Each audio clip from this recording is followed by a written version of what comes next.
নমস্কাৰ, সাৰথী শান্তি নিবাসক মই ধন্যবাদ জ্ঞাপন কৰিছোঁ কাৰণ তেওঁলোকে আমাৰ কাৰণে ভাবিছে, আমাৰ উজ্জ্বল ভৱিষ্যতৰ কাৰণে ৰিয়েল ফ্ৰুট জুচ বিতৰণ কৰিছে। তাৰ বাবে আমি বহুত ধন্যবাদ জ্ঞাপন কৰিছোঁ আৰু তেওঁলোকৰ এই অধিৱেশন অনুষ্ঠানটোক উজ্জ্বল ভৱিষ্যতৰ কাৰণে কামনা কৰিছোঁ। ধন্যবাদ। নমস্কাৰ, ৰঙিয়াৰ বুকত প্ৰতিষ্ঠিত হোৱা সাৰথী শান্তি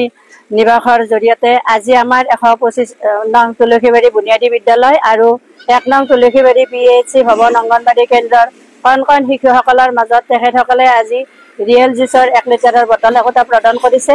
আৰু মই আশা ৰাখিছোঁ এই ৰিয়েল জুচৰ জৰিয়তে যাতে কণ শিশুসকল সুস্বাস্থ্যৱান হৈ থাকে, যিহেতু আজিৰ শিশুসকল ভৱিষ্যতৰ নাগৰিক, সিহঁতৰ সুস্বাস্থ্য আমি সকলোৱে কামনা কৰোঁ। ইয়াৰ উদ্যোক্তাসকললৈ মই ধন্যবাদ জনাইছোঁ, যিহেতু তেখেতসকলে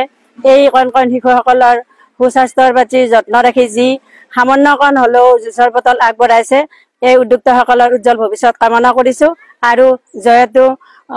সাৰথী শান্তি নিবাস বুলি মই ধ্বনি প্ৰকাশ কৰি পেলাই মই মোৰ বক্তব্য। নমস্কাৰ, যোৱা বছৰ 2023 বৰ্ষত সাৰথী শান্তি নিবাসে আমাৰ ৰঙিয়াৰ বুকুত আত্মপ্ৰকাশ কৰিছিলে আৰু আমি দেখি আছোঁ যে এই সাৰথী শান্তি নিবাসে বিভিন্ন পদক্ষেপ লৈ দুখীয়া মানুহখিনিক সহায় কৰি আছে আৰু নিথৰুৱা যিখিনি মানুহ, সেই মানুহখিনিক মানে সাহায্য আগবঢ়াই তেওঁলোকে এটা পৰ্যায়েৰে আগবাঢ়ি গৈছে আৰু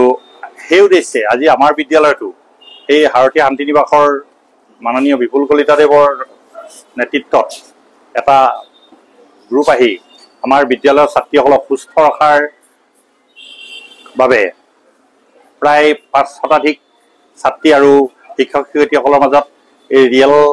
জুচ বিতৰণ কৰে। গতিকে মই এই চেগতে আমাৰ সাৰথী শান্তি নিবাসৰ মাননীয় বিপুল কলিতাদেৱক ধন্যবাদ জ্ঞাপন কৰিলোঁ আৰু এই যিটো শান্তি নিবাসৰ যিটো